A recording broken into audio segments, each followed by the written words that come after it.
Cette dernière table ronde autour des magiciens, autour de la thématique magie et effets spéciaux, parce qu'il y a beaucoup d'effets spéciaux dans la magie. Et la table ronde est animée par Sébastien Bazou. Je vous dis un peu qui il est, c'est important. Il commence son éducation magique en 1997. Et j'aime beaucoup ça parce que dans le monde de la magie, on explique toujours d'où ça vient la passion de la magie. À 16 ans, 17 ans, on devrait faire pareil en cinéma. Et donc, il commence des cours avec un maître magicien. Et après 4 ans d'études aux Beaux-Arts, donc il a fait des études artistiques, il va se spécialiser dans les installations multimédia. Il va travailler pendant 4 ans au Théâtre national des Chaillot à Paris, où il conçoit la scénographie, des décors et d'autres effets théâtraux. Et en 2004, il cofonde l'association Artefact, qui est très, très important. C'est grâce à cette association d'ailleurs que nous, on est rentrés en contact avec un peu le monde de la magie et surtout la bibliographie et les textes autour de la magie. Et depuis 2014, il travaille autour d'un label qui s'appelle Art Factory, dans l'optique de concrétiser, développer des structures autour de l'illusion. Voilà, donc il a co-dirigé avec moi et un autre collègue universitaire et artiste, donc Miguel Almiron, les colloques magie et numérique. Et il fait partie des Arts Trompeurs et c'est vraiment pour nous, Sébastien, voilà, c'est les liens avec ces mondes pas faciles. Si, lo posso dire, pas facile d'accès. Donc il faut toujours un passeur. Et donc c'est les passeurs pour les arts trompeurs entre les universitaires et les mondes de la magie. Donc là, je te laisse animer. Merci, et je vais vous Giusy. écouter.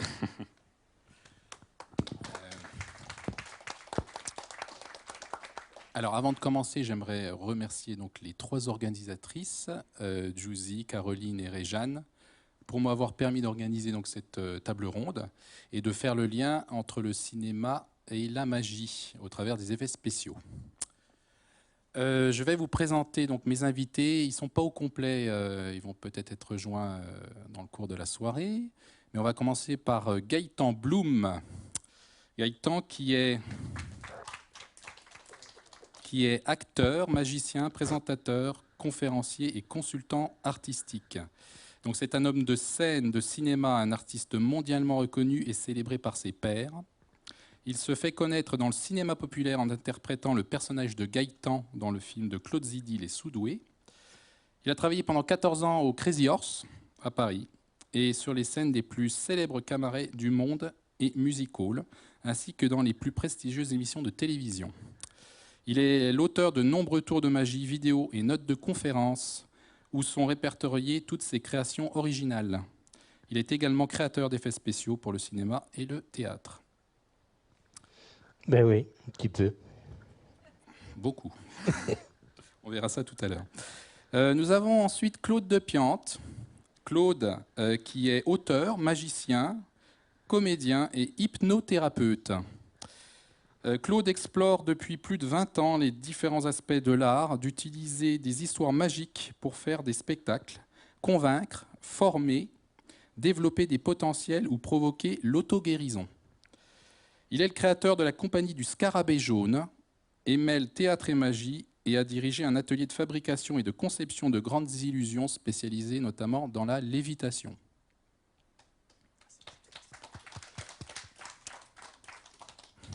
Next, Sébastien Clergue, qui est diplômé de sciences politiques. Il est passionné par l'illusionnisme et la distorsion de la perception depuis plus de 20 ans. Il est conseiller technique et artistique pour la réalisation de projets de communication innovants et de spectacles les plus divers. Il est aujourd'hui une autorité reconnue dans le milieu de l'illusionnisme et participe à la création de numéros aux côtés des meilleurs artistes de la planète. Il travaille notamment au sein du Magic Lab, l'équipe créatrice de David Copperfield. Bienvenue à vous, messieurs, et merci d'être là. Alors, on va attaquer dans le vif du sujet. Je vais vous poser une première question, après vous allez la développer comme vous le souhaitez. Pour vous, qu'est-ce qu'un effet spécial en magie. Qui veut commencer? Je vais m'y coller. Alors, c'est moi qui m'y colle. Alors, un effet spécial, pour moi, c'est un tour de magie, mais sans le magicien. C'est-à-dire qu'on a retiré le magicien de l'équation. Donc, il ne reste que le tour de magie. Il marche? Il n'y a pas que... Non, il y a un peu faiblard. OK. Donc, c'est un tour de magie sans magicien. Donc, il n'y a pas un magicien qui fait tada, qui fait et voilà, merci, et qui s'adule. Donc, il ne reste que l'effet magique. Et du coup, on ne sait pas, du coup, si c'est vraiment un tour de magie ou est-ce que c'est autre chose? Est-ce que c'est notre histoire? Par exemple, exemple cliché pour que tout le monde comprenne, je sais pas, un magicien transforme une femme en tigre, c'est un tour de magie, il y a un truc, comment est-ce qu'il fait? Si la femme devient un tigre, mais sans un magicien autour, elle devient autre chose. Est-ce que c'est un super pouvoir? Est-ce que la femme, c'est une héroïne qui a un super pouvoir? Bref, la narration change. Donc la technique, au fond, n'est pas très différente. Le mécanisme, le stratagème est parfois carrément le même, mais le contexte est différent. Ça devient autre chose, qui n'est pas seulement un tour de magie de cabaret, mais qui a une histoire différente. C'est ma définition, mais il y en a plein, bien sûr. Oui, enfin, pour rebondir, j'ai eu l'occasion de faire plusieurs films avec ce qu'on appelait les accessoiristes qui faisaient souvent des tas d'effets spéciaux. À l'époque, où il n'y avait pas le numérique, je ne parle pas du numérique du tout. Et quand ils me voyaient arriver, ils disaient « Ah, on va voir de la vraie magie ». Et en fait, on découvrait qu'on faisait exactement les mêmes trucs. J'ai vu des gens géniaux avec des bouts de ficelle, plier des chemises automatiquement, faire des... En fait, ils faisaient des tours de magie. Et là, je te rejoins simplement. Il n'y avait pas le magicien avec la baguette derrière. Donc, c'est vrai que c'est complètement ça. Et c'est aussi... à l'époque, il fallait y arriver. Enfin, moi, j'ai beaucoup travaillé dans le bricolage. Je suis un gros bricoleur. J'ai travaillé pour Le Père Noël est une ordure, pour des tas de choses comme ça. Souvent au théâtre. Je suis venu au théâtre d'abord avant le Cinoche là-dedans, où je devais faire la statue qui, quand il dit « Ceci n'est pas un pistolet », oh, méfiez-vous, c'en est un, et il dézingue la statue. Ben voilà, ça c'était un effet spécial. Ils m'ont pas dit « Fais-nous un tour de magie qui fait ça ». Ils m'ont dit « Il faut que la statue, tous les soirs, elle va péter. Simplement, on n'a pas les sous, donc il faut que ce soit la même. » Sinon, c'était facile. Et donc, voilà, j'ai conçu une statue en bois avec un levier derrière et tout ça et tout ça. Mais ça aurait pu être un tour de magie. Si aujourd'hui, je fais un faux pistolet invisible et que je dis maintenant, concentrez-vous, vous me dites stop quand vous voulez, ici, sur la statue, et qu'elle saute, ça va être un tour de magie. Mais dans un film, c'est pas vendu comme tel. Alors, moi, je suis vraiment d'accord avec ce que vous dites, mais il y a quand même un élément, moi, qui me semble, c'est une conception, c'est qui prête à débat. Mais il y a magie, ça ne dépend pas de la technique, ça dépend de la perception. Il y a magie quand il y a magicien. Parce que la magie, c'est quoi? C'est d'abord, d'une manière très très lointaine, c'est d'abord le chaman. C'est-à-dire une très vieille figure, et qui est l'intermédiaire entre le monde des esprits et puis, voilà. Mais aujourd'hui, on ne va pas dire le monde de l'esprit, ça va être le monde de l'imaginaire. Sauf qu'il y a un élément qui est quand même assez important, en termes, à mon avis, de perception, c'est que ça change un peu de nature. Et je vais prendre un exemple. On a évoqué un peu le fait, voilà, au cours de ces journées, le fait de voler dans les airs, ce qu'on appelle les flying. Et voler dans les airs, c'est très ancien, puisque voilà, en 460 avant Jésus-Christ, dans la pièce de théâtre Médée, on faisait voler, et puis il y avait des cordages, et c'était même caché avec des nuages. Et puis ça va évoluer. Et depuis tout le temps, on sait faire voler les gens. Bonjour. Et on sait faire voler les gens, et à l'opéra, il y a voilà, des choses extraordinaires, il y a Peter Pan, etc., mais d'une manière absolument fabuleuse.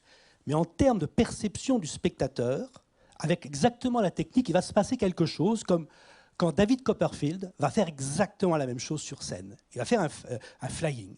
Sauf que beaucoup de gens, alors qu'à l'opéra, ne se seraient jamais posé la question est-ce qu'il y a quelque chose? Eh bien, pour David Copperfield, des gens vont se dire mais comment il fait? Alors qu'il n'y a qu'une possibilité, c'est d'utiliser des fils. Et on le sait depuis la nuit des temps et tous intuitivement. Alors parce que, on pourra en parler, il y a des procédures qu'utilise le magicien, qui sont liées à la confusion de l'esprit, qui sont des choses importantes, mais il y a quelque chose d'autre. C'est que dès lors qu'on a une structure où il y a magie, magicien, c'est-à-dire cet intermédiaire-là, c'est un peu comme si on parlait, enfin moi c'est ce que j'imagine, aux couches profondes de nos esprits, parce que je suis absolument persuadé qu'on sait tous intimement beaucoup de choses dans nos inconscients collectifs, hein, peut-être, hein, j'en sais rien, j'utilise ce terme-là à défaut sur ce qu'est la magie. Et parfois, ça colle. Et la magie, pour moi, c'est différent des effets spéciaux, parce que quand au cinéma ou au théâtre, on a des effets spéciaux, on n'a jamais l'ambiguïté entre du réel, entre la réalité. Et en magie, même si ça dure quelques instants, il y a ce décrochage d'esprit qui amène peut-être une émotion scientifiquement, on ne va pas dire que c'est une vraie émotion, elle n'est pas pure, on ne sait même pas si elle existe, c'est l'émotion de l'émerveillement du mystère. Et pour moi, un magicien, c'est quelqu'un qui va être capable de, à un moment, générer cette émotion-là, qui est une émotion extrêmement, pour moi, spécifique, et qui va générer de l'émerveillement. Et ça, je suis absolument persuadé que c'est parce qu'il y a un positionnement. Alors peut-être que ça rappelle des choses très anciennes, de la notion de chamanisme, etc. Mais je ne sais pas si vous avez les uns et les autres vécu ça. Moi, je l'ai vécu beaucoup en tant que spectateur, de se dire à un moment, d'avoir une petite confusion dans mon esprit, quoi. C'est pas possible, quoi. Il se passe quelque chose, un peu comme un passage dans la quatrième dimension. Alors évidemment, nous sommes des êtres rationnels. On y revient vite, mais c'est pour ces quelques secondes voilà, où il se passe quelque chose. Et moi, il me semble que ça ne se passe que quand il y a le magicien, c'est-à-dire cet intermédiaire, ce chaman-là. Voilà, c'est mon point de vue. Oui, oui. Il y a ça, puis il y a autre chose quand même, c'est que, par exemple, moi, les enfants qui étaient là cet après-midi, effectivement, à la fin, quand ils ont dit « Alors, vous y croyez à la magie ?» Non, non, non, non, c'est que des effets spéciaux, ça, c'est des fonds verts, c'est des trucs... J'étais presque triste. Parce qu'effectivement, ils ont raison. Pourquoi? Parce qu'ils ont vu ça en tant que déjà cinéaste, pas en tant que magicien. Parce que le vrai magicien, c'est celui qui est derrière. C'est celui qui connaît les artefacts, qui connaît les trucages et qui les joue pour les autres. Comme quand Robert Houdin disait, un prestidigitateur, c'est un comédien qui joue le rôle d'un magicien, il voulait simplement dire, c'est un comédien qui croit, pendant le moment où il fait les tours, que son talent est vrai, qu'il a des prodiges dans les mains. Et c'est un peu comme quand on a, pour la première fois de sa vie, une boîte de magie. À 6 ans, on ouvre, il y a 350 tours révélées là-dedans. On en fait 10, on laisse tout tomber parce que c'est toujours les mêmes, et puis c'est mal foutu, et puis on est tout de suite derrière. On n'a jamais été confronté à les voir en vrai. Hein. Pour moi, c'est exactement comme la notion du Père Noël. La magie, elle n'existe pas, mais si elle existe dans l'émotion qu'elle produit. C'est-à-dire en elle-même, non. Mais le cinéma, c'est pareil. Et quand je dis c'est comme le Père Noël, c'est qu'on sait très bien que sûrement ça n'existe pas forcément, mais qu'est-ce qu'on a envie d'y croire quand même. Et bien la magie, c'est ça, dans son essence même. Merci messieurs. Alors, on va en profiter pour accueillir notre quatrième invité. Excusez-moi du retard, j'ai été pris dans les bouchons du match du rugby. Mais oui, France-Angleterre. La France a gagné. Ah ben voilà, bonne nouvelle pour les amateurs de rugby. C'était peut-être qu'une illusion. Donc nous accueillons Hugues Prota, qui est magicien et comédien. Il travaille le théâtre au Conservatoire national de Rouen, où il monte des spectacles et des sketchs avec notamment Karine Viard et Franck Dubosc. Il crée avec François Normag le Festival international des magiciens en 1988. Dans les années 90, il réalise des créations d'illusions théâtrales.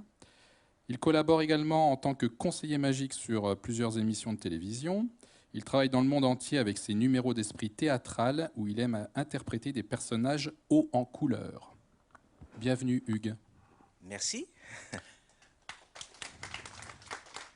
Et le travail plus sur les effets spéciaux, ça a été aussi une grande collaboration avec Daniel Mesguich dans les fins des années 80 et toutes les années 90. Et puis ça m'arrive encore de faire pour le théâtre dernièrement des choses. Il y a un spectacle qui s'appelle M comme Méliès, qui est en tournée sur toute la France.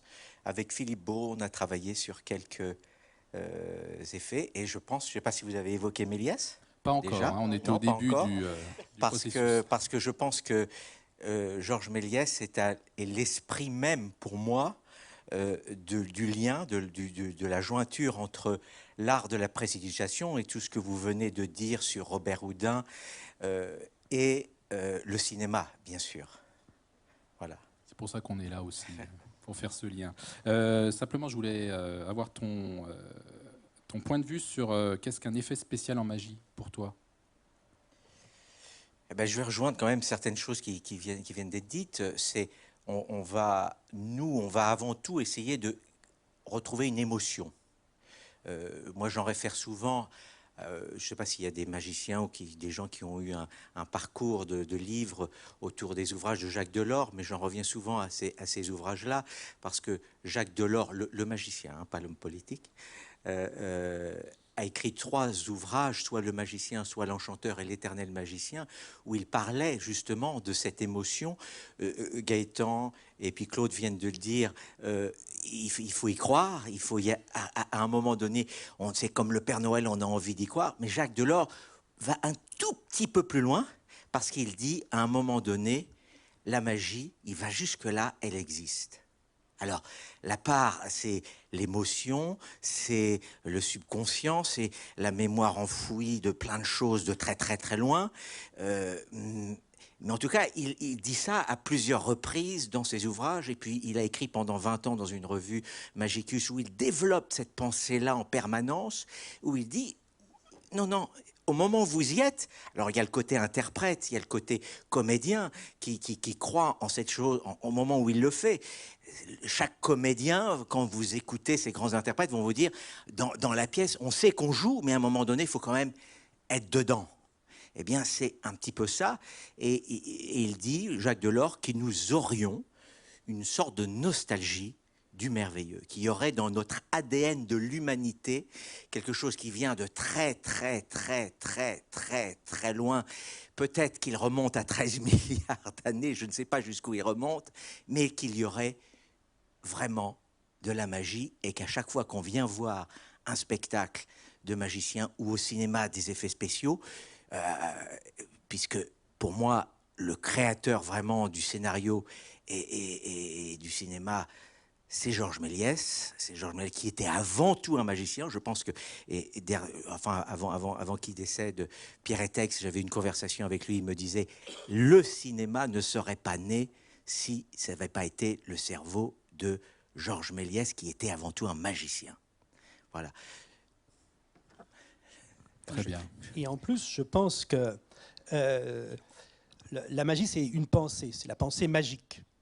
Et je crois qu'aujourd'hui, le cinéma, il véhicule cette pensée magique. Et d'une certaine mesure, tout s'est fait comme si, je dis comme si parce que c'est une métaphore, c'est une histoire que je raconte, ton magicien raconte des histoires, c'est comme si finalement, cette pensée magique qui aurait pu disparaître, tout d'un coup, elle va se réinsuffler dans la magie, de la magie dans le cinéma, et comme si le cinéma était un support supplémentaire pour générer cette pensée magique qui, de toute façon, est toujours, parce que dans la pensée magique, on est toujours sur l'ambiguïté, à la fois, comme tu le disais, c'est la notion de mystère, d'émerveillement, et d'émerveillement face à la vie. Pour moi, la magie, c'est ça, le sens de la magie, c'est face à la rigidité de l'esprit, on se met dans nos routines, dans nos rigidités. Comment on fait pour réavoir cette curiosité d'enfant, ce sens du mystère? Parce que le monde, il est infiniment complexe, il est infiniment mystérieux.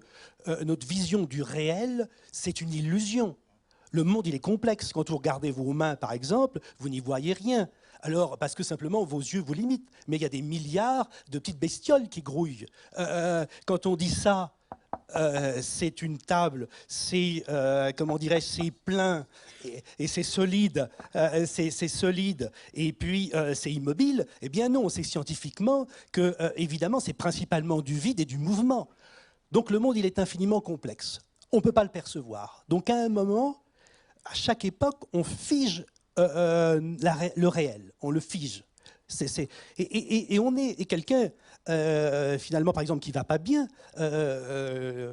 parce que peut-être qu'il y a Jodorowsky qui dit une phrase qui est un peu ambiguë, mais qui a un sens qui est plus profond. Il dit la finalité de l'art, c'est de guérir. L'art qui ne guérit pas n'est pas vrai.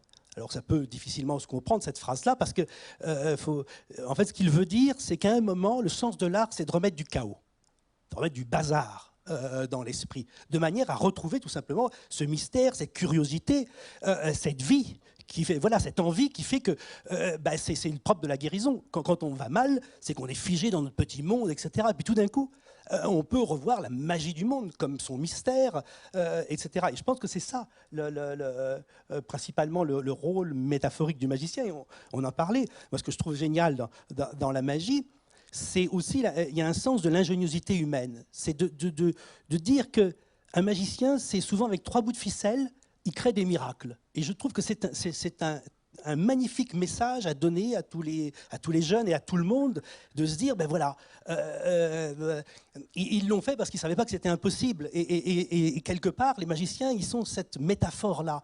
Et je pense que c'est pour ça que la magie perdure, et on la croit souvent morte et enterrée, et elle ressurgit au sens de merveillement par le cinéma et puis par les spectacles de magie qui se portent extrêmement bien. Alors qu'il y a quelques années, on pensait qu'on allait disparaître. Il y a 30 ans, qui aurait parié que la magie serait aussi florissante que ça aujourd'hui?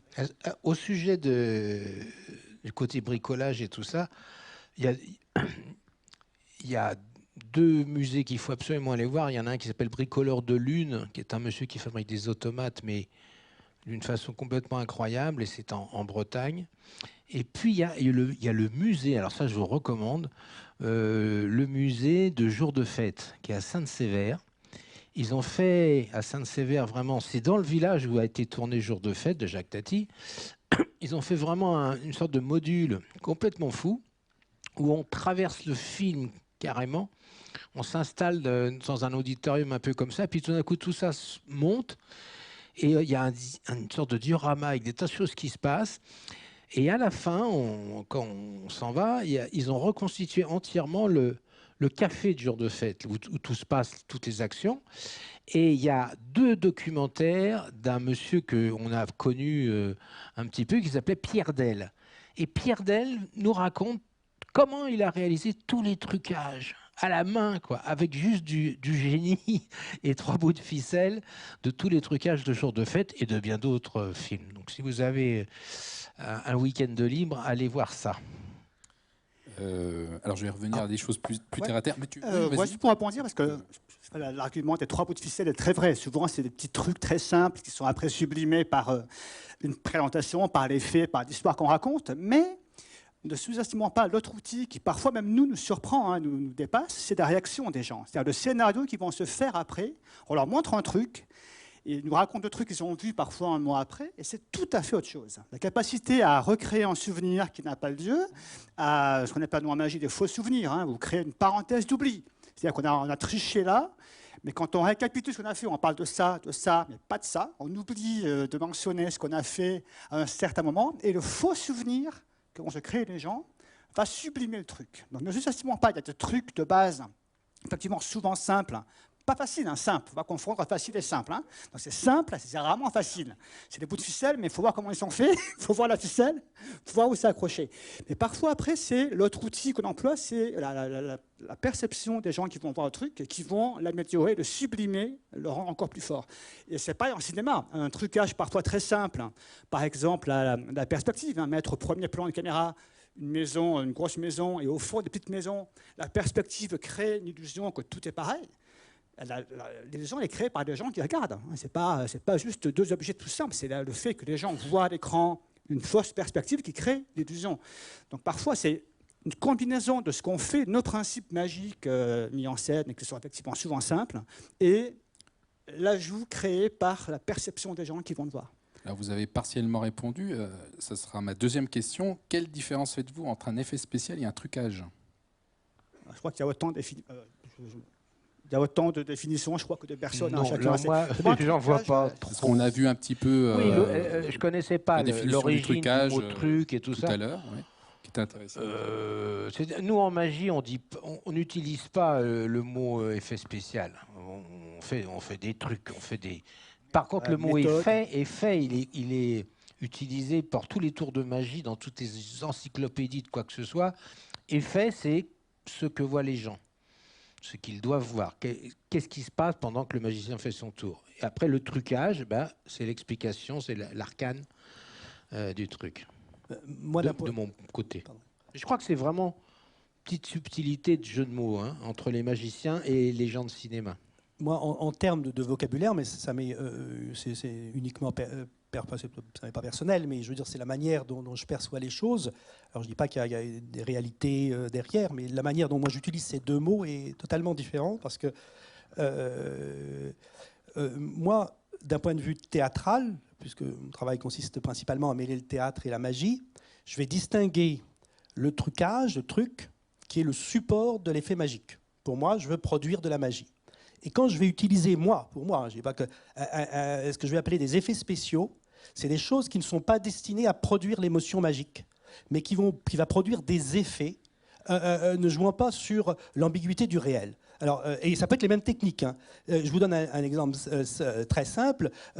Si j'utilise des machines à fumer pour créer une ambiance, je sais très bien que les gens ne vont pas penser que la machine à fumer... Pour moi, ça, c'est des effets spéciaux, ou des sons, ou des bruits, pour moi. Par contre, si je mets un verre renversé sur la table et que tout d'un coup, à l'intérieur de ce verre, commence à se produire de la fumée, voilà, que dans mon scénario, par un procédé, pour moi, ça, je vais utiliser là un trucage, même si c'est de la même technique, peu importe. Moi, c'est la perception. Et comme vous le disiez les uns les autres, je crois qu'il y a une chose extrêmement importante, c'est que la magie, ça n'existe que dans l'esprit du spectateur. Et aussi, comme l'a dit Jacques Delors, il faut que ça vienne d'abord dans l'esprit du magicien. C'est d'abord à nous d'y croire. Et c'est ça aussi, quand je disais la pensée magique, c'est un moment d'être dans cette immersion-là de la magie, d'y croire pendant quelques instants, et puis d'essayer de transmettre ça. Mais dans tous les cas, c'est vrai qu'elle ne va pas y avoir d'existence extérieure. Mais elle existe dans l'esprit des gens. Y croire pour y faire croire. Voilà. Et peut-être que la différence entre les effets spéciaux et un tour de magie, elle est dans le sens qu'on va y donner, dans la finalité. Bon, on a parlé de cette émotion, mais peut-être au-delà, peut-être un autre personnage clé dans le monde du cinéma et de la magie, c'était Orson Welles. Orson Welles, dans ses films, je pense à Cagliostro, qui n'est pas un film qu'on voit beaucoup, qui n'est pas accessible facilement, mais on arrive à le retrouver maintenant, où il joue le rôle d'un mage, d'une sorte de Cagliostro qui avait, on ne sait pas aujourd'hui, les thèses sur ce personnage, s'il avait des vrais pouvoirs, s'il avait des techniques de charlatan, on ne sait pas trop. Et Orson Welles nous fait rentrer, allez voir ce film, on y croit. J'ai vu et revu plusieurs scènes.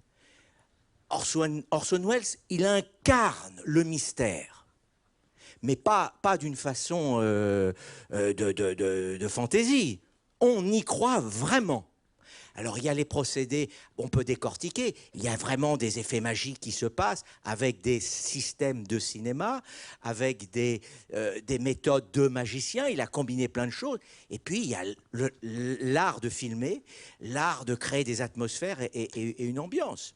Mais Orson Welles est un magicien. Ce qu'il faut savoir aussi, c'est qu'Orson Welles était un vrai amoureux de la magie, de la prestidigitation, que pendant la guerre, il a fait les tournées des GI avec Marlène Dietrich, qui coupait en deux. Donc les gars, ils étaient comme des fous, ils adoraient voir Marlène Dietrich. Mais il avait des numéros entiers de magie. Et d'ailleurs, le tout dernier film, en fait, avant de mourir, qu'il a quasiment fini, c'était une émission de télévision où il jouait le rôle d'un magicien, avec des grands moments. Alors ça fait l'objet d'une soirée Arte. Il faudrait retrouver Alina. Mais c'était magnifique. Magnifique. Tout à fait. Ouais, c'est un nom aussi important que Méliès, je crois. On parle beaucoup de Méliès et légitimement. Mais Orson Welles, vraiment, a commencé comme magicien, il a fini comme magicien. Et Cagliostro, bien sûr, et F for Fake. Il faut absolument le voir. C'est un film documentaire très foutraque, mais extrêmement intéressant. Sur la mystification. La vérité et mensonge. Tout le film est entouré de magie. Enfin, il joue sur des perceptions, des décors, des profondeurs de la magie. Avec du montage, du vrai, du faux, du faussaire. Voilà, je crois que c'est vérité, en France, vérité et mensonge, ou F for Fake, et ça se trouve en DVD. C'est pas sorti, plus dur à trouver que Cagliostro, peut-être, mais les deux sont à trouver. Mais voilà, c'est l'archétype même du magicien, à la fois performeur, un vrai cinéaste, et qui a vraiment combiné toute sa vie ces deux formes d'art. Et alors lui, vraiment, quand il fait le magicien, il y croit. Alors on retombe dans Robert Houdin. Donc un magicien, c'est un comédien qui joue le rôle d'un magicien. Alors Orson Welles, mais on y croit à 1000 milliards de pourcents. Il a toute sa force, il a tout son humour. Il dit ce sarcophage a 4 millions d'années, si vous croyez à ce que racontent les magiciens. Donc il y a toujours l'humour derrière, et en même temps c'est là, et on y est, quoi. Et au niveau effets spéciaux, Citizen Kane a été un film également pionnier en termes d'effets spéciaux. Les faux plafonds, les perspectives, la boule de neige, les transparences, les filtres. Très novateur. Des films pionniers, tout aussi pionniers. Du coup, bon, Méliès, bien sûr. Je pense que juste après, c'est un panthéon à trouver ou un tiercé à faire. Orson Welles arrive très vite derrière. Ou peut-être ex-aequo, peut-être. À voir. Merci messieurs. Alors on va en profiter pour accueillir notre 5e et dernier invité. J'ai plus de fauteuil, donc autrement je tombe. le petit jeune, c'est ça. Voilà. Donc le petit jeune s'appelle Gilles Arthur. Il est illusionniste et producteur d'émissions de magie. Il popularise durablement la magie à la télévision française dans les années 80 avec ses émissions Attention Magie, Magique et les Mandrakes d'Or, les plus grands magiciens du monde, les décennies suivantes. Il a également été le magicien de l'émission Fort Boyard pendant 10 ans. Il est le premier en Europe dans les années 90 à réaliser des méga-illusions comme la lévitation de l'hôtel de ville de Gagny ou la disparition de la Tour Eiffel. Dans les années 2000, il a créé un spectacle de magie théâtrale aux Folies Bergères et a écrit une comédie musicale pour le Lido de Paris. Il a créé en 2005 le championnat de France de magie, diffusé depuis 13 ans sur la chaîne Paris Première, puis le championnat d'Europe de magie. Il est également le créateur d'une association qui s'appelle les Magies pour tous, il y a plus de 20 ans, pour soutenir les enfants malades hospitalisés. Merci Gilles d'être parmi nous. Merci à vous. Je tenais à venir vous faire un petit coucou. Merci. Je me rendais pas compte que vous avez fait tout ça, en fait. C'est la force. Elle est revenue, l'hôtel de ville de Gagny. Oui, on l'a posé, mais j'ai eu un problème avec le maire parce qu'il y avait une fente dans des pierres, etc. Je me rendais pas compte que j'avais fait tout ça. En fait, j'ai rien fait du tout. J'ai fait que de la magie. Et je pense que la plupart d'entre nous adorent ça, et c'est pour ça qu'on le fait. Alors, je prends en route. Je suis désolé parce que justement, on produit les championnats de France et les Mandrakes d'Or, les 29e Mandrakes d'Or. Donc, c'est magique aussi de voir le temps passer comme ça. Mais je voulais venir parce que le trucage et le lien entre la magie et le trucage, c'est quelque chose qui m'intéresse. Surtout que je ne sais pas ce qui a été dit avant, mais c'est en train d'évoluer à une vitesse grand V. Et c'est super intéressant, à la fois sur le plan technique et à la fois sur le plan philosophique. Et voilà, alors je ne sais pas si je rentre dans le sujet. Ah si, complètement. On voulait juste... Alors moi, tu peux nous dire ton point de vue sur l'effet spécial en magie? Moi, justement, j'ai un avis sur ce que je connais. Je n'ai pas d'avis sur tout, heureusement, mais sur ce que je connais, oui, heureusement. Et alors, je me suis fait un peu piéger, d'ailleurs. Je ne sais pas ce que les magiciens en pensent en général, mais parce qu'au début, je voyais ça un peu d'un œil un peu bizarre. Parce que dans les années 90, donc on a parlé d'Attention Magie, mais on s'en fiche, c'est loin derrière. Par contre, ce qui compte, c'est ce qui arrive devant. Et moi, je me rappelle que quand j'ai créé les premières illusions, les méga-illusions, en fait, je voulais créer un électrochoc en France pour faire parler de la magie. C'est quand même dans les années 90, ça date. Et j'avais un honneur, ce qui était de faire des trucages réels d'illusionnistes. Alors c'est quoi un trucage réel d'illusionniste? C'est sûrement ce dont vous parlez. En tout cas, moi, je voulais que les trucs qu'on voyait dans mes émissions étaient des trucs qu'on pouvait voir de face, par un vrai public, ce qui n'était pas, et ce n'est pas péjoratif pour David Copperfield, qui est sûrement l'un des personnages contemporains les plus importants dans la magie, mais lui considérait, au vu de ses œuvres, qu'on pouvait faire un peu du cinéma avec la magie. Et finalement, c'est lui qui avait raison. Mais moi, j'étais un peu sceptique au début, dans ces années 90. Et puis, donc, je faisais des vrais tours. Par vrai tour, alors pardon, je mets entre guillemets le côté vrai, je mettais des tours de télé réalisables devant un vrai public comme quelque chose d'important, alors qu'en réalité, quelques années après cette émission Attention Magie, aux États-Unis, on a vu arriver de plus en plus d'illusionnistes très talentueux comme Rudy Kobi et d'autres faire ce que moi je faisais, des méga illusions, mais eux avec du trucage vidéo. Alors sur le coup, dans ces années-là, j'étais un peu choqué, je me disais mais quand même, c'est un peu, entre guillemets, culotté, pardon de se franc-parler. Et puis après, on a subi une grande vague. Et j'aurais tendance, alors, du trucage vidéo qui se mêle autour de magie. Et puis, alors je ne sais pas si quand je dis j'ai compris, en tout cas, ce que je pense aujourd'hui, c'est que c'est inévitable, c'est comme ça, c'est une évolution, c'est la magie de 2.0, c'est la magie d'aujourd'hui.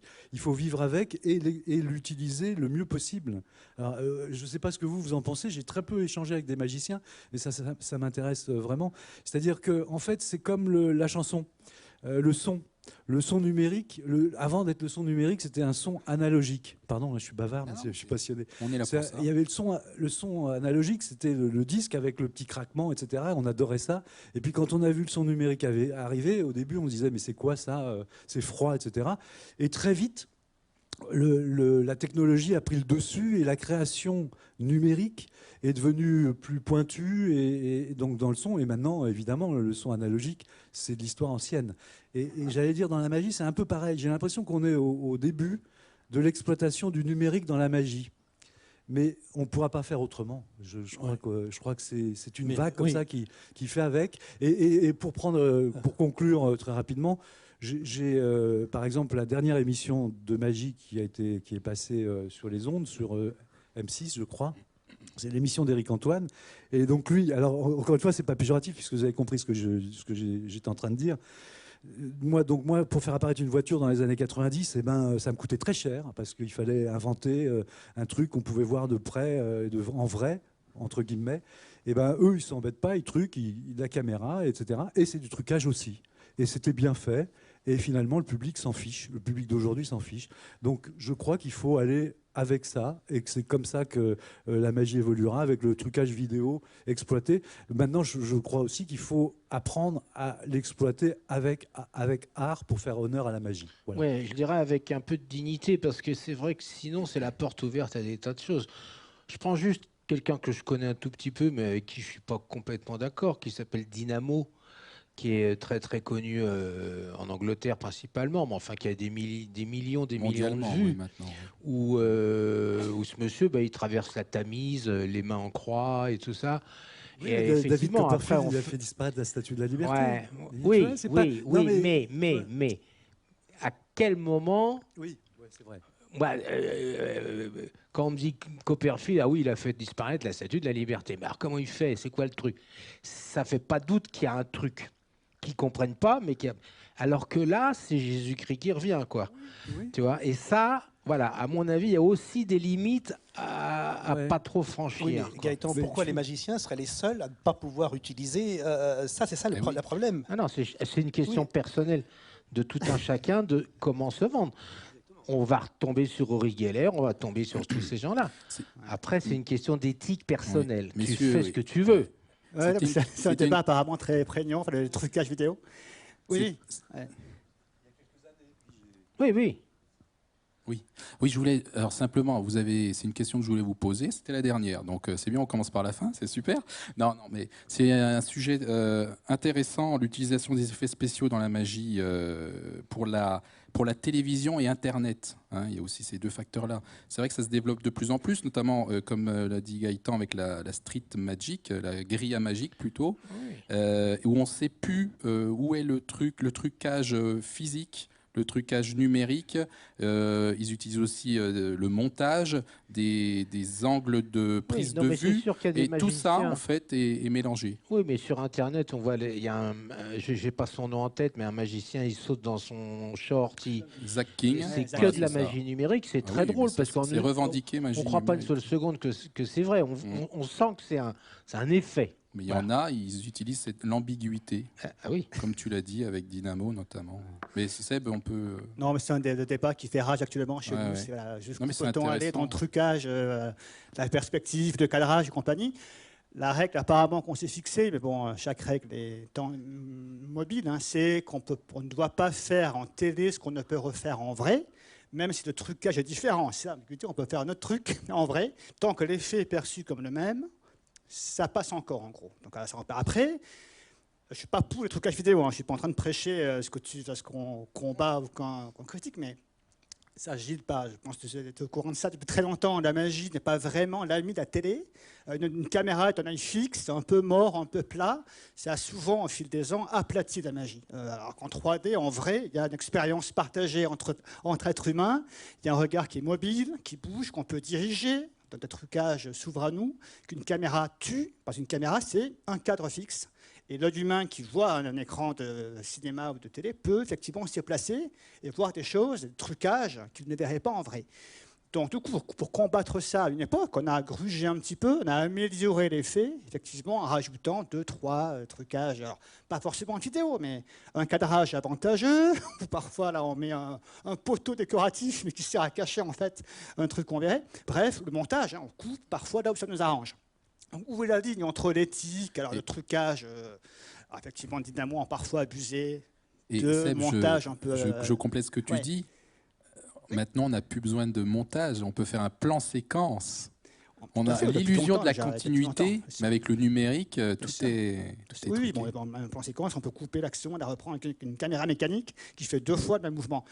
Donc en gros, c'est un débat, mais est-ce qu'il est vraiment... Enfin, moi, un tour de magie, c'est raconter une histoire à un être humain. Donc c'est créer le contact. Et aujourd'hui, la seule chose qui nous rend encore pertinent face à un iPhone, un téléphone qui nous connecte au monde entier et qui est au fond aussi magique que n'importe quel tour de magie, ce qui fait qu'on est encore pertinent un tout petit peu, jusqu'à encore, je pense, quelques temps, c'est que nous, au moins, on parle à des gens. Il y a un contact humain entre 2 êtres dotés d'un cerveau et on se parle. Donc après, qu'on s'appuie sur parfois un trucage vidéo pour mieux raconter l'histoire, pour encourager les gens à venir voir des gens en salle, en théâtre, pourquoi pas? C'est au fond une technique parmi d'autres qui n'est pas plus. Voilà. Il y a une limite à trouver. Certains en ont abusé. Les Chris Angel, Dynamo ont beaucoup abusé de ça. D'autres se sont un petit peu arrangés parfois pour améliorer l'effet, pour le rendre aussi bon qu'il n'aurait été en live. Mais à part ça, pourquoi pas? Souvent, tous ces effets de magiciens américains sont des choses parfaites pour la télévision ou pour les médias. Mais quand on les voit sur scène, les échos de plein de spectateurs qui les ont vus disent que c'est nettement moins fort, moins performant. Ça veut dire que leur écriture, leur façon d'envisager leur métier passe par ces médias nouveaux. C'est très bien, ils touchent encore plus de monde, mais je crois que c'est une écriture, raconter une histoire différente. Mais aussi, quand on disait la limite entre marcher, Jésus revient, traverse la Tamise, ou la disparition de la Statue de la Liberté, ou de la Tour Eiffel, d'ailleurs des effets absolument gigantesques, je crois que les gens ont quand même... Ça répond à une espèce d'attente subconsciente. On a envie du miracle. On est le pays le plus rationnel qui soit dans le monde. On est plus cartésien que René Descartes lui-même.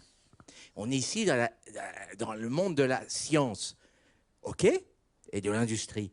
Mais on oublie une chose que la société française n'a pas transmis, parce qu'on ne sait pas comment appréhender ça. C'est que René Descartes, comment a-t-il trouvé sa méthode? Je pose la question. Il dit lui-même dans ses écrits métaphysiques, au cours de 3 illuminations durant un songe. C'est pendant... Alors certainement, il y pensait depuis des années, ça a mijoté dans son cerveau, dans sa tête, mais il dit lui-même que c'est pendant un songe, j'ai eu 3 illuminations, il s'est mis à écrire le lendemain. Et je pense qu'il n'y a, suivant la pensée aussi de Jacques Delors, c'est qu'il n'y a pas une antinomie entre la raison et l'imaginaire, et l'imagination et le monde du rêve.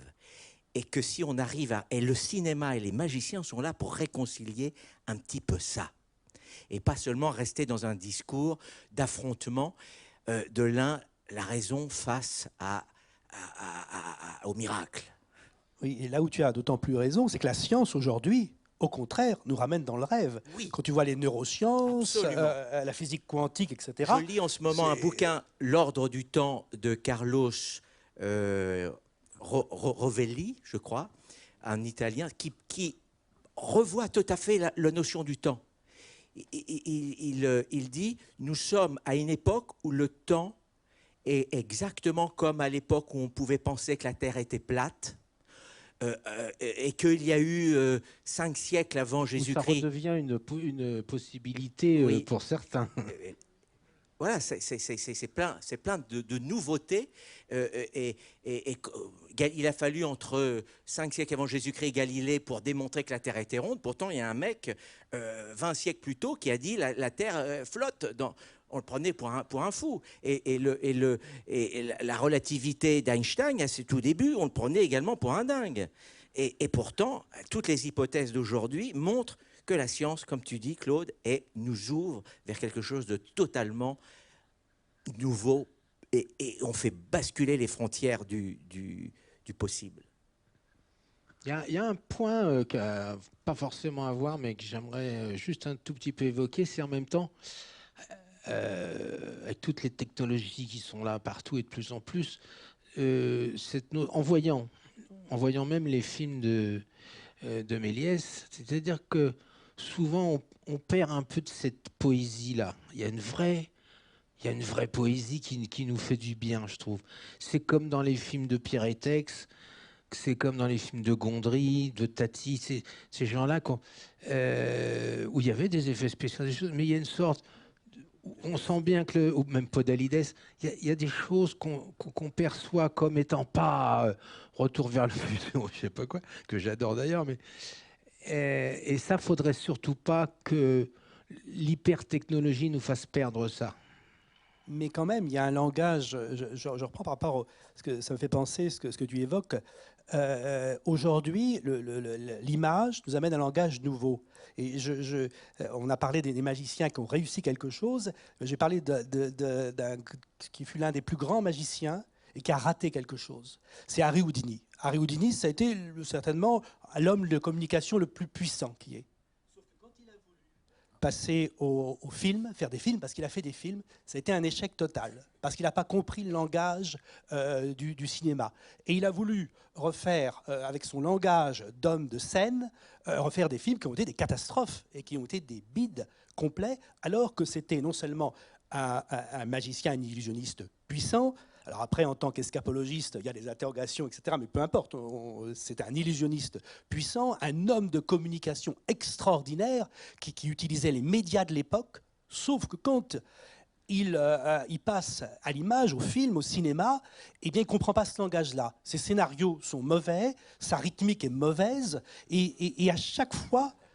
Voilà, et son jeu en plus d'acteur est pas bon, c'est-à-dire que ces scénarios, ils n'existent pas. Ils sont juste là pour mettre en scène les différentes façons de s'échapper de quoi que ce soit. Ouais, oui, il n'a pas compris. On en revient à ça. Houdini sur scène, il traversait un mur de briques, il faisait construire le mur sur scène. Ça prenait 1 heure. Les gens venaient, ils construisaient le mur de briques, brique par brique. Ça prenait une plombe, et après, il traversait. Donc, c'est un vrai mur, on l'a vu construire. Donc, il prenait le temps sur scène. Il parlait aux gens. On en revient à l'idée de contact humain, quoi. Les gens venaient sur scène, ils vérifiaient les menottes, les boîtes.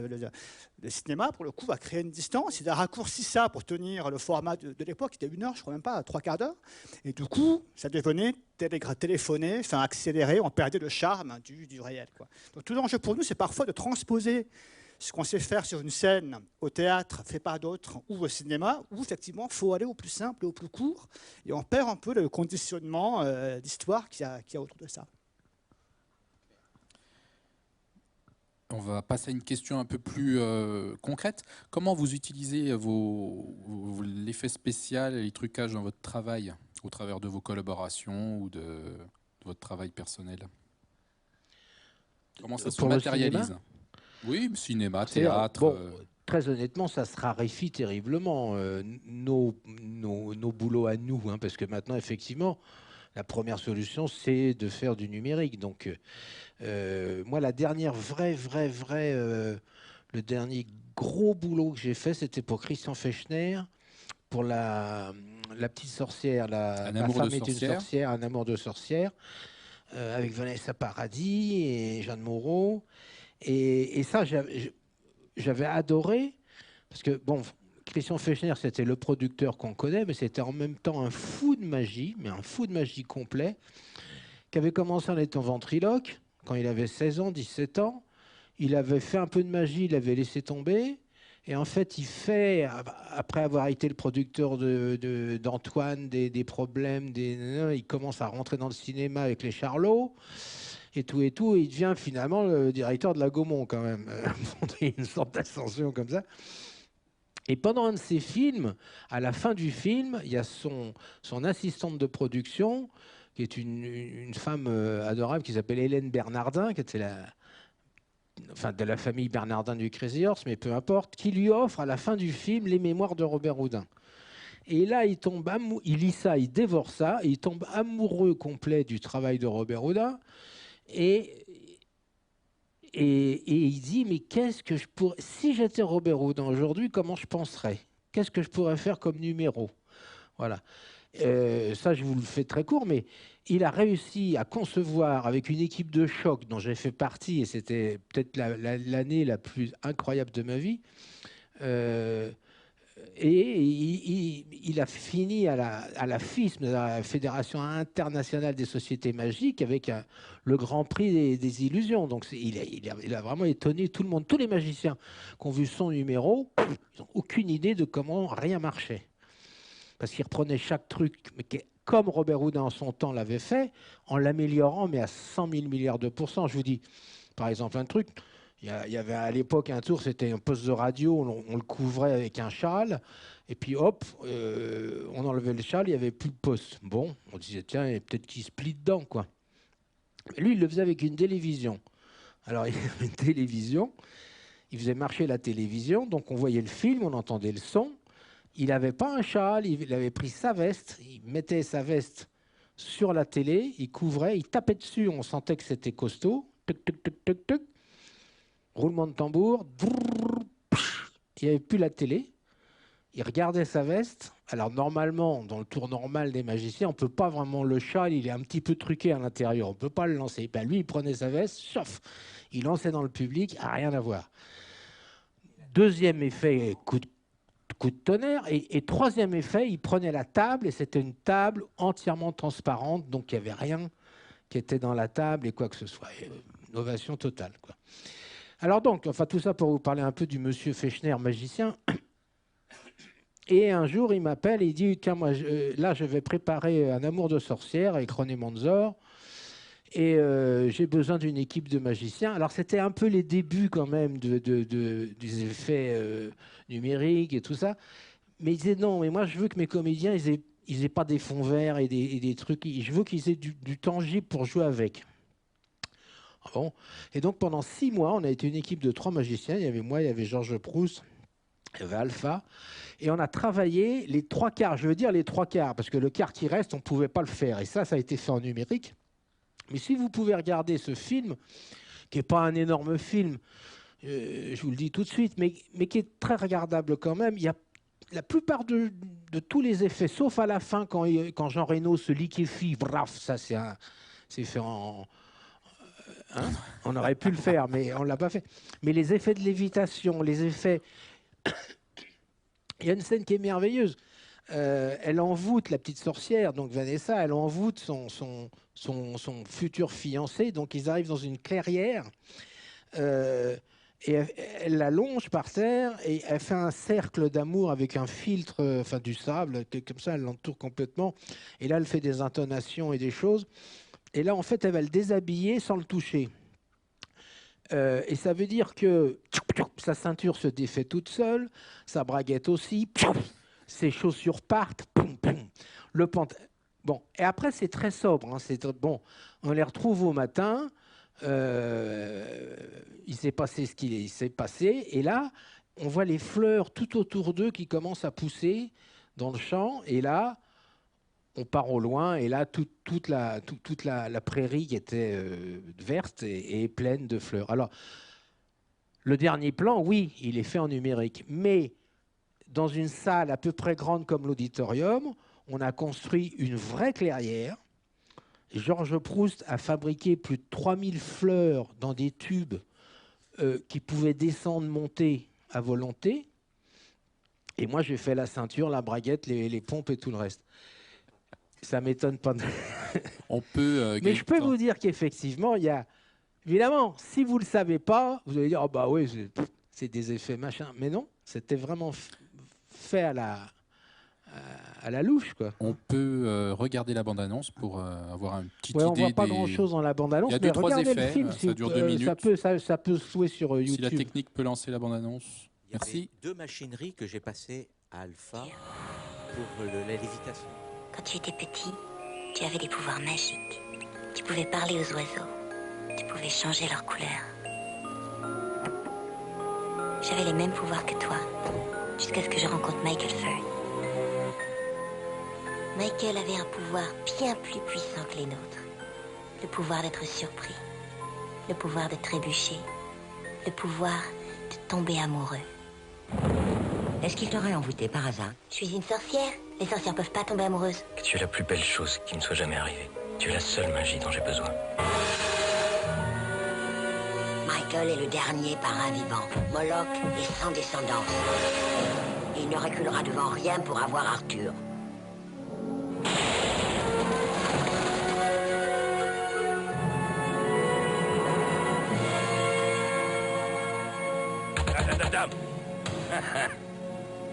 Qu'est-ce que tu veux, Moloch? La même chose que vous, ma tante. Un héritier. Je déteste être interrompu, Morgane. J'annulerai les pouvoirs d'Arthur sans parrain. Pardon, quand une sorcière parraine elle-même l'annulation de son fils, elle meurt.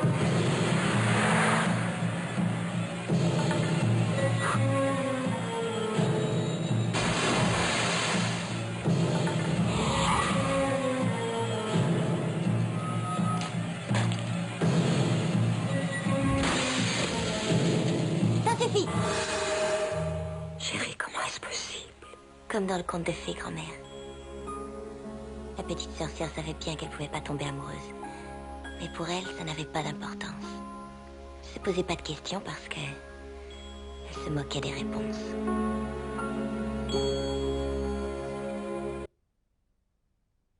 Alors là, on n'a pas vu grand-chose, mais vraiment, ça vaut 2 € à louer, c'est rien. Ça vaut pas plus, hein, c'est ça. Hein. Non, il y a des beaux moments. Il y a des beaux moments. Par exemple, on est parti quand même 1 semaine en Italie pour tourner la scène à Venise. Et donc là, il y a un repas où en fait, elle essaye finalement de dire à son chéri que c'est une sorcière, qu'elle a des pouvoirs. Et lui nie ça à chaque fois. Il dit mais non, c'est parce qu'il y a eu parce qu'elle dit regarde, pof, et la bougie, pof, elle s'éteint. Il dit mais non, il y a eu un coup de vent. Alors il rallume et tout ça. Après il y a les pâtes qui dansent dans l'assiette. Il y a des tas de choses, et des vraies fausses pâtes que j'avais fait en caoutchouc avec incroyable, mais etc. Et alors il y avait une idée de Fechner qui était vachement bonne. Il disait mais s'il y a que eux, l'un et l'autre, ça, c'est pas drôle. Et alors, l'idée qu'il a eue, qui n'est pas une idée neuve, mais c'est d'avoir un témoin. C'est-à-dire qu'à la table d'à côté, il y a un mec qui est un peu alcoolo, et c'est lui qui regarde les trucs qui se passent, alors que lui, il voit rien, parce qu'il croit que c'est que des hasards. Elle sait. Mais pour avoir le regard spectateur, on va dire, il crée un 3e mur avec le spectateur qui, à la fin, il change de vin, il veut plus boire, parce que... Il a plus rien vu. La lévitation, quand il tourne, c'est vraiment, il y a pas de, c'est fait en vrai. Toutes les cravates qui changent de couleur, tout ça. Le verre. Le verre qui casse, tout qui prend feu. Non, il y a eu énormément de vrais effets spéciaux, comme on les faisait dans le temps, on va dire. Un petit peu aussi comme un autre personnage qui me semble important, c'est Jean Cocteau. On voit la version la Belle et la Bête de Cocteau, qui a un charme, une poésie absolument magnifique, par rapport à une version toute récente, plein d'effets spéciaux du cinéma. Je ne suis absolument pas rentré dans l'univers. Alors, je ne sais pas si c'est un problème, moi, de regard de génération, mais je voudrais voir devant... moi, j'ai mis des enfants devant des projections de Méliès, des classes de CE1, CE2. Ils sont rentrés totalement dedans. Totalement. Il y a un côté, c'était un précurseur quasiment du rythme des clips, des choses, de l'humour, dont tu parlais tout à l'heure. Il y avait un monde, il y avait encore de l'enfance. Bon, chez Cocteau, il y a aussi ça, et puis des choses faites avec des bouts de ficelle qui semblent apprendre un charme fou, parce qu'on y croit davantage. Le trop tue le trop parfait. Comme tu dis, Hugues, dans Cocteau, notamment, il y a le sang d'un poète et Orphée qui sont bourrés de trouvailles, de trucages formidables et poétiques. Ouais. Ça, justement, tu parlais du film où il y a 2/3 d'effets mécaniques et 1/3 d'effets spéciaux. Au fond, le top, c'est de combiner, d'avoir un film qui a une grosse partie d'effets numériques, CGI, et le reste en low-tech, en tout petit. Et c'est fun quand on peut tout combiner. Et on revient un peu à ça, tous les blockbusters aujourd'hui. Inception, Nolan, Star Wars, les derniers Star Wars, ils se sont employés à faire le maximum d'effets tangibles, parce que, c'est plus charmant, on revient un peu aux sources du cinéma, parce que si on est tout le temps sur un fond vert, ma foi, ça devient un peu triste d'être toujours devant un fond vert. Et le Yoda qui revient, je spoil, mais c'est trop tard. Yoda qui revient dans l'épisode, c'est la vraie marionnette. Ils ont retrouvé le vrai moule de l'époque. Ils ont remoulé Yoda comme à l'époque. Et c'est Frankos qui le fait comme à l'époque. Et un film qui parle de ça, où des magiciens sont intervenus, c'est pas nous, mais c'était Forrest Gump, dans 94. C'était déjà à l'époque assez ancien. Et donc deux magiciens qu'on connaît, Michael Weber et Ricky Jay, ont été consultants magiciens sur le film. C'est un film où il y a beaucoup de CGI. Quand Tom Hanks serre la main à Kennedy, clairement, c'est fait par ordinateur. Il y a plusieurs scènes, notamment la scène où c'était le lieutenant Dan. Il y avait un personnage, c'était un militaire, qui se fait amputer de 2 jambes. Il saute sur une mine, il n'a plus de jambes. Ils ont combiné les effets numériques, où vraiment parfois ils effaçaient les jambes avec un fond bleu et un collant bleu. Et souvent, il était dans une chaise roulante qui était conçu par un magicien pour cacher les jambes à l'intérieur. On voyait à travers, mais il était dedans. C'est moins cher pour eux, je pense. Comme les premiers vaisseaux de Star Wars, d'ailleurs. Tu as le même, tu as des... Parfois, on se sert de miroir. Des camouflages miroirs et tout ça. Ouais. Je pense qu'il y a toujours une demande pour ces effets-là, parce que, on revient aussi un peu aux sources du cinéma, qui est aussi de bricoler, d'avoir une maquette, un objet tangible, et pas seulement un fond vert. 2, prosaïquement, ça sera toujours moins cher de faire une fausse chaise roulante que de faire un quart d'heure de CGI, parce que ça vaut une fortune, même encore aujourd'hui. Et 3, pour les acteurs qui jouent, je pense que c'est intéressant aussi de parler un vrai truc, un truc qui bouge sous leurs yeux. Ça sera toujours plus convaincant à jouer, à transmettre comme émotion, qu'un écran vert ou une boule de ping-pong, où on parle d'un bout de ping-pong, il est censé faire semblant d'être en colère contre une boule de ping-pong, qui après est traité en after. Un des plus beaux effets dans La Petite Sorcière, alors on le voit une demi-seconde, c'est les bougies.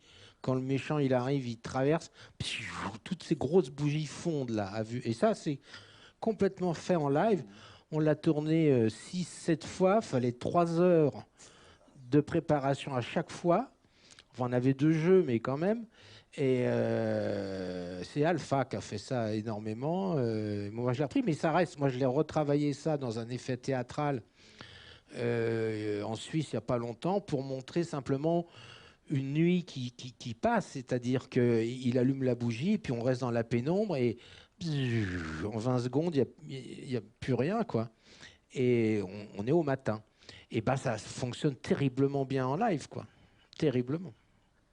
Est-ce qu'on peut parler également des effets spéciaux pour le théâtre ? On a évoqué un petit peu cet après-midi, on ne s'est pas étalé sur le sujet. Alors je sais qu'il y a Hugues qui a travaillé notamment comme conseiller et Claude. Qui veut prendre la parole ? Hugues, il a beaucoup travaillé avec Mesguich sur des tas de choses, non ? Le spectacle là qui tourne, qui est en actualité, qui va se jouer, je ne sais plus si c'est au Théâtre de la Ville ou à Chaillot, là en ce moment, mais qui tourne dans toute la France, eh bien, c'est l'univers d'un magicien, cinéaste, Méliès. Il raconte la vie, l'histoire de Méliès. Donc il s'agissait non pas de montrer que le côté magicien, mais les choses qui ont été gardées. Là, il y a 2 systèmes de lévitation horizontale classique qui existe depuis plus de 100 ans, et puis une verticale. Mais ça revient dans une histoire, c'est en live, c'est en direct, les gens voient ça, les premiers spectateurs sont à 4 mètres, même pas des effets. Donc forcément, aux premières, ça s'est créé à Caen, et, les gens, sur ces effets-là, on sent d'un seul coup, il se passe quelque chose, une émotion, c'est du présent. C'est pour ça que je crois que les magiciens ne seront jamais dépassés par la technologie. Le cinéma, comme un peu disait Jouvet, on a joué, c'est enregistré, c'est sur une pellicule, ça c'est fait. Chaque magicien, tous les soirs, ça se joue, c'est le moment présent.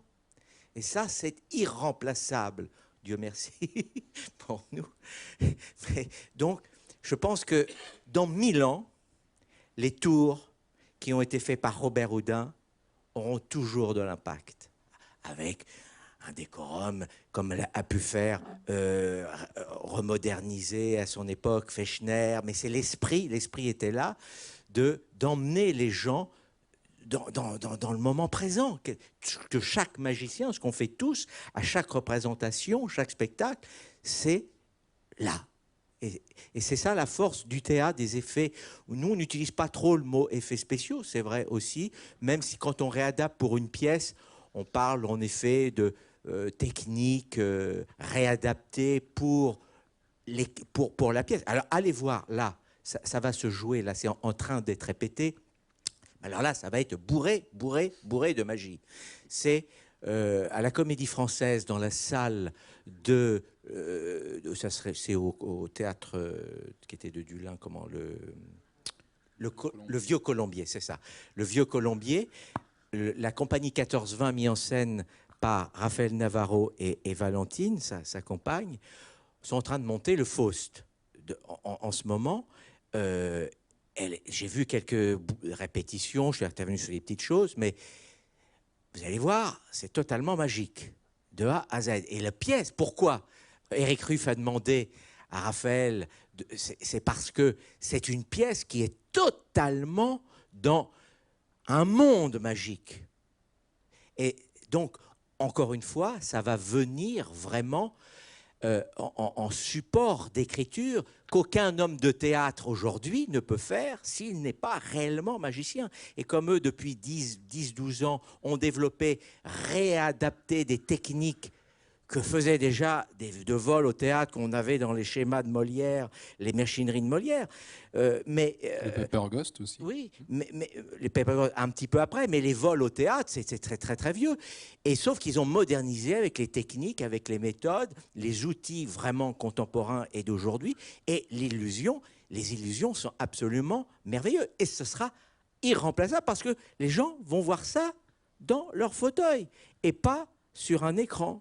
Il y a une chose qui est importante, ce que tu dis, Hugues, et ça me fait penser à ça, c'est qu'on aurait tort de penser que la magie, c'est le truc. Le truc, c'est essentiellement le support. Mais la magie, elle est dans la technique aussi bien ailleurs. Évidemment, il faut un support. Et tout à l'heure, quand on disait 3 bouts de ficelle, c'était une image. Mais effectivement, en magie, on n'a presque pas besoin d'avoir des choses extrêmement complexes. Parce que comme on travaille dans l'esprit des spectateurs, les principaux outils, ça va être quoi? Ça va être la narration, ça va être la rythmique, et c'est une forme d'état d'esprit où on va amener petit à petit une confusion de l'intellect, c'est-à-dire qu'on va amener le spectateur à un moment à cette fameuse suspension du refus de croire, où quelque part il va être embarqué. Mais pour l'embarquer avant, il y a un certain nombre de techniques psychologiques qui sont assez sophistiquées. Et l'art de la magie n'est pas dans les trucages, les vrais secrets de la magie. Et je pense que tous les magiciens qui sont ici vont pouvoir le dire. Il y a des grands magiciens, des grands penseurs, comme Juan Tamariz, qui ont pensé la magie, comme Ascanio. Et ils l'ont pensé principalement dans la psychologie. C'est-à-dire comment on amène une perception. Et le problème, ce n'est pas le truc, c'est comment on le fait oublier. N'importe quel truc, parfois au niveau théâtral, parce qu'il n'y a pas les outils, les solutions elles vont être extrêmement simples. Mais comment Oui, on fait oublier. Elles viennent souvent de très simples. D'ailleurs, la magie en Inde, par exemple, elle est complètement organique. Or, vous voyez ça, j'ai eu l'occasion, grâce à toi, de voir des magiciens actuellement, et c'est complètement magnifique. Là, du coup, on se dit, mais attends, c'est quoi ça? Simple, mais pas simpliste. Pas simpliste. Pas non, simpliste, simple. voilà, pas c'est facile. En Plus fait, je dirais que le simple, c'est égal au génie. Oui, le beau est dans le simple. C'est très compliqué, oui. c'est très complexe de faire simple. Mais en fait, le premier spectacle qui a jamais existé, ça devait être quoi? Ça devait être dans les cavernes, quand ils ont inventé le feu et qu'ils ont fait des ombres chinoises sur les murs. Alors, oui, et là tu évoques aussi C'est déjà une projection. Et non seulement il y a l'illusion, mais il y a peut-être une chose qui est compliquée à évoquer. Je ne sais même pas si je devrais l'évoquer, parce qu'il faut bien comprendre ce que je vais dire. C'est que depuis la nuit des temps, les chamans, les guérisseurs, Jodorowsky parle beaucoup de ça, utilisent ce qu'on appelle la tricherie sacrée. C'est-à-dire ils truquent. Mais ils truquent pour créer finalement dans la tête une image, des chocs. Dans le but, c'est ce qu'on évoquait au départ, de ce que disait Jodorowsky, l'art c'est fait pour guérir, au sens plus large, c'est-à-dire de créer un chaos qui va enlever la rigidité et qui va permettre de la liberté. Et finalement, on n'a pas pris le temps, je crois, de comprendre ce qu'était vraiment la magie. C'est-à-dire qu'on a le truc, en dessous du truc, il y a le trucage magique où on ramène, nous, on est dans le domaine de la rêverie, on n'est pas du tout. Je veux dire, moi, je suis quelqu'un de très rationnel. Je ne vais pas parler, je ne crois pas du tout au paranormal. Je ne parle pas du tout de ça. Je parle de ces métaphores qui ont été utilisées depuis la nuit des temps, et peut-être qu'on n'a pas pris tous le temps de comprendre qu'est-ce que c'est que la tricherie sacrée. C'est-à-dire des gens qui trichaient, qui truquaient, mais dans le but, par exemple, dans les premiers chamans, un trucage, c'est les produits hallucinogènes, par exemple. C'est la rythmique musicale qui amène les gens dans un certain état intérieur. Et un tas de choses. Et avec des systèmes de fumée, puis avec des trucages qui sont très proches de l'illusionnisme. Depuis la nuit des temps, les sorciers, partout, ont utilisé ça. Sauf que, ce qu'on n'a peut-être pas fouillé complètement, c'est pourquoi ils ont utilisé ça et quelle métaphore il y a derrière ça. Et je crois qu'il faudra à un moment penser à fouiller ça et pas de plus avoir ce truc. D'un côté, il y a les charlatans. Évidemment, on a parlé du spiritisme. La grande vague spirit, c'était des charlatans, c'était des escrocs, etc. Là, je parle de quelque chose de bien antérieur. Et réfléchir, ben voilà, quelle métaphore puissante il y a derrière le truc. Et quand peut-être on évoquera peut-être cette tricherie sacrée, peut-être qu'on comprendra davantage, je crois que les fonctions pour notre psychisme, parce que moi je suis à peu près persuadé qu'on a tous une idée très précise de ce qu'est la magie. C'est en nous, d'une manière extrêmement précise. On le voit bien quand on fait de la magie. On le sait intuitivement en tant que magicien, mais on n'arrive pas à l'expliquer. Eh bien, il y a des règles. C'est comme s'il y avait un codage préétabli. Si vous êtes dans ces règles, l'effet magique y passe. Si vous n'êtes pas dans ces règles, il ne passe pas. Et moi, je crois que ces règles-là, elles sont préétablies dans le psychisme du spectateur qui sait précisément que certains effets sont magiques ou pas. C'est comme si ces rituels, on les avait à l'intérieur de nous. Et si nous, on les respecte, malgré nos trucages, parce que l'idée de base, moi par exemple, la compagnie du Scarabée jaune, une grosse partie de notre travail, c'est essayer de réfléchir avant de truquer sur scène, et bien comment ça se passe. Et derrière ça, eh bien, nous on avait pris un modèle que derrière un magicien, par exemple, voilà, c'est purement une hypothèse de travail, ça n'a rien de scientifique, je veux dire. Il y a un voyant, un hypnotiseur et un fou. C'était ça. Et en tant que comédien, on a tous été travaillés dans un domaine, l'un la voyance, en faisant des vraies choses. Moi, j'ai travaillé plutôt dans le domaine de l'hypnose, l'hypnothérapie, pour essayer de comprendre. Il y a même un comédien chez nous qui a travaillé dans le domaine de la folie, en travaillant pour des psychiatres, pour jouer le rôle de fou, pour comprendre ce qu'il y avait derrière. Et ça nous a enseigné des choses extrêmement intéressantes sur le fonctionnement de la magie. Alors, je ne sais pas comment on va l'exploiter, mais je crois que c'était important de revenir à ben voilà, qu'est-ce qu'il y a dans notre mental à tous, dans notre psychisme. On sait ce que c'est que la magie. Et c'est parfois, les magiciens qui sont là vont le dire, le fameux geste qu'on fait. Eh bien, il n'y aura pas le même impact si vous ne faites pas ce geste magique ou pas. Et alors, ce geste magique, il est ridicule. Tout le monde sait qu'il est ridicule. On fait ça, clac, clac. Alors, je prends ce geste-là, caricatural. Ça va être un tas de codes différents, mais de codes préétablis. Et si vous ne faites pas ce petit geste-là, votre tour de magie, il n'aura pas le même impact. Et pourquoi? Ce n'est pas parce que ce n'est pas le geste en lui-même, c'est parce que je crois qu'il y a au fond de nous des formes de conception préétablie qui nous amènent à s'ouvrir à cet émerveillement-là, je pense. Oui, il y a eu des longues traditions aussi de pratiques. On a dans le subconscient collectif des images, des codes qui sont passés. Tu parles de Jodorowsky avec cette tricherie sacrée qui rejoint un petit peu, j'évoquais Jacques Delors tout à l'heure, qui rejoint lorsque Jacques disait « mais pourquoi croyez-vous que les gens qui payent leur place, les spectateurs, viennent pour voir quelque chose qui est totalement faux? Si c'est faux, pourquoi on vient?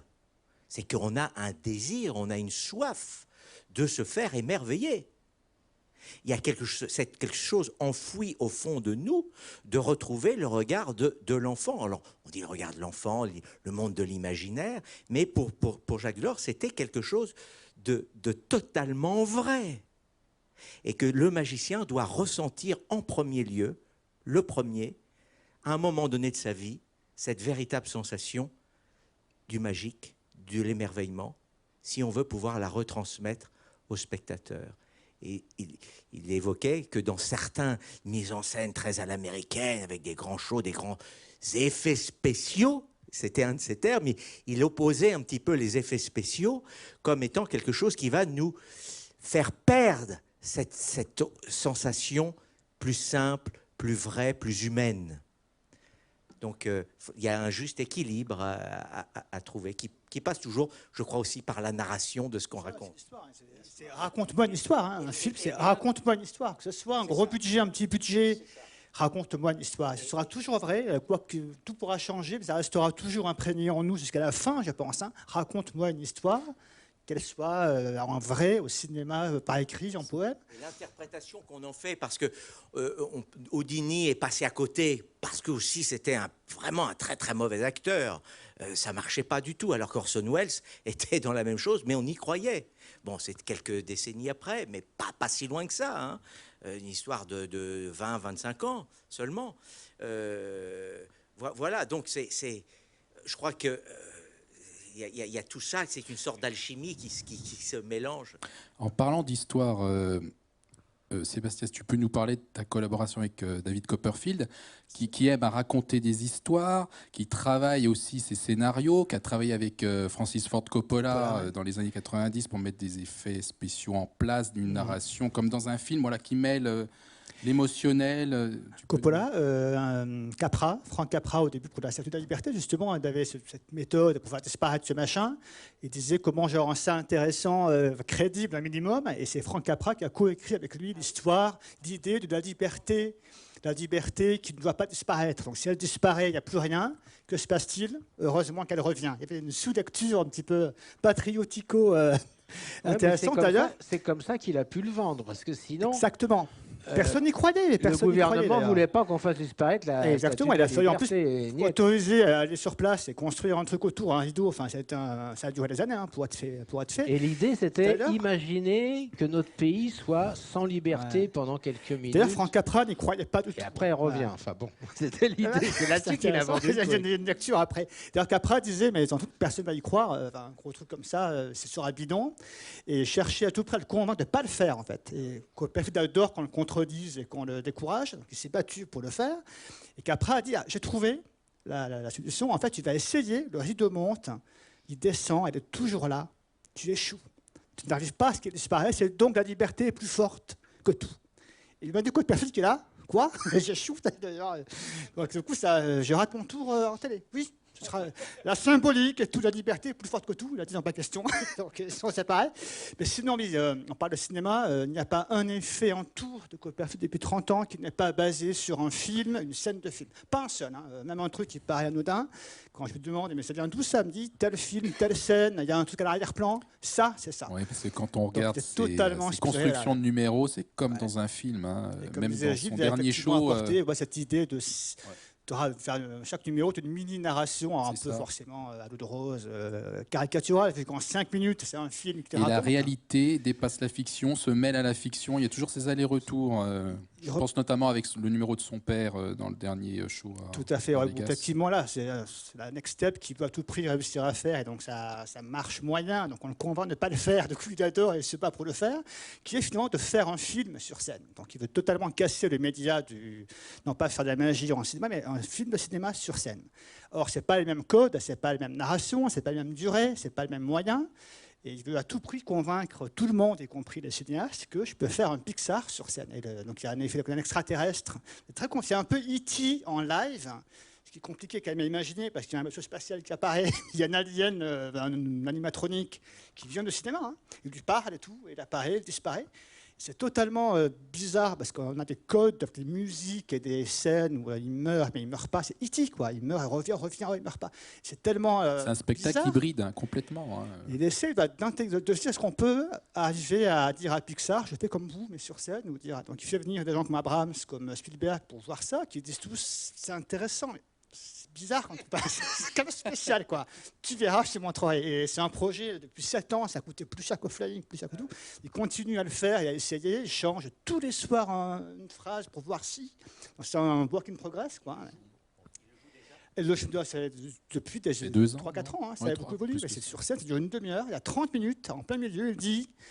Il fait des tours avant, des tours après, plus classiques, où il fait apparaître, disparaître des choses. Et là, il dit au milieu, stop, on va faire en noir. Imaginez que c'est un film en vrai, encore plus lâchez votre suspension du refus de croire, croyez-y encore plus, ouvrez votre esprit pour voir un film sur scène. Il y a un noir, il revient, et il y a cette espèce de E.T. Alien, slash Retour à le futur, slash Indiana Jones, tout ça mélangé. Enfin, c'est très bizarre, mais c'est un truc qu'il essaye actuellement. Est-ce qu'on peut utiliser le langage narratif du cinéma sur scène ? C'est expérimental, on verra si ça marche à l'arrivée ou si c'est abandonné. Mais pour l'instant, il y tient. Donc en fait, à tous les films, donc c'est un journée de travail, il fait 650 shows par an, donc c'est toujours des shows sans arrêt, mais en fin de journée, donc 1h du matin, il y a un débrief qui dure 1h, 2h du matin, et là il fait, on va voir un film. Donc il voit un film tous les jours, donc pour chercher l'inspiration, une scène, une line, un éclairage, un truc. Donc tous les soirs un film, c'est une corvée, parce que quand c'est un bon film, on va voir Inception, c'est cool, Inception en plus c'est il va au cinéma. Il va au cinéma voir tous les films qui sortent. Actuellement, donc parfois c'est un gros navet, donc à 2h du matin, on est un petit fatigué, on est là, on dort et tout, puis on dit, ah ça c'est intéressant, notez-le. Et là, comme c'est souvent des navets, en fait, on va se coucher à 4h, et si c'est un bon film, on déprise le film. Donc en quoi c'est intéressant? Et sa question c'est, pourquoi ça marche? Pourquoi ça ne marche pas? Pourquoi c'est mauvais? Et on réfléchit. Et pourquoi là ça marche? Pourquoi on a tous pleuré là? Et ces mécanismes-là, pourquoi ça a pleuré sur cette scène-là, c'est intéressant à transposer dans le... Donc il y a effectivement une porosité depuis le départ, hein, chez lui, mais chez d'autres, entre magie et cinéma et les images, quoi, reprendre des scènes de films très connus et en faire un tour de magie. Ça a toujours fait ça. Psychose, la scène de la douche, il a fait un tour. Toujours en part d'un référentiel universel pour en faire un tour de magie. En ce sens, c'est vraiment pour le coup une vraie porosité.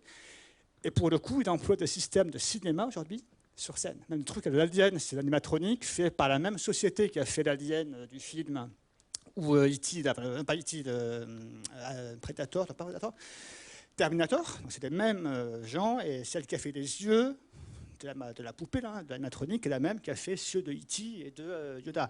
Donc il fait intervenir pour la première fois des gens de cinéma sur scène. Quand on est au cinéma, on est dans la convention du cinéma et on est embarqué dans... On sait que tout ça, c'est entre guillemets des effets spéciaux, c'est toute une machinerie dont on ne sait pas exactement, on lit des articles, donc on abandonne notre jugement, tandis que sur scène, forcément, on est interrogé directement d'une réalité qu'on veut nous imposer comme plus forte que ce que fait tous les magiciens depuis toujours, mais là, c'est énorme, un extraterrestre. Tout le truc est très dur pour nous, d'ailleurs, souvent à comprendre. C'est-à-dire, dans tous les cas, je vois un show, j'accepte de suspendre mon refus de croire. J'accepte de croire que l'acteur est poignardé et est mort. On sait très bien que c'est un faux couteau, mais on y croit pour des raisons assez magiques de voir une histoire et s'évader, l'interprétation du jeu d'acteur, etc. Et c'est pas le même mécanisme au cinéma, au théâtre ou sur scène en magie. En magie, il y a un truc. Donc, on cherche un truc. Et pourtant, on va avoir un type dont on sait que ce qu'il fait est faux. Il y a toujours ce contraste assez étrange entre le vrai et le faux. Et on va juste voir, c'est l'expérience qu'on vit actuellement, est-ce que le même mécanisme au cinéma peut fonctionner sur scène? Est-ce que vous acceptez de croire que c'est une histoire, mais entrecoupée de tours de magie où il y a un truc? Et on verra bien, on essaye. Hein. C'est compliqué parce qu'au fond, une bonne histoire, c'est un bon film, hein, c'est What's Next? Hein, qu'est-ce qui va arriver? Et alors, raconte-moi, qu'est-ce qui va arriver? Un tour de magie, souvent, c'est what happened. Qu'est-ce qui vient de se passer? Qu'est-ce que j'ai raté? Refais-le, j'ai pas vu. On veut souvent revoir un tour. Hein. Oui. Donc il y a deux dynamiques différentes. Et tout l'enjeu, quand on est au théâtre ou tu as dû le vivre, on a tous vécu différemment, c'est d'insérer un tour de magie sans que ça ralentisse l'histoire ou sans que les gens sortent de l'histoire. Parce qu'il y a une progression et d'un coup, il y a un truc bluffant. Là, ils sont en train de continuer à jouer. Ils sont en train de regarder si voici les parties, la fille. Et donc, faire coexister ces deux dynamiques, c'est pas évident en cinéma comme en théâtre ou en magie. On voit si on peut faire effectivement tout ça à la fois. Donc, c'est en cours. Merci, messieurs.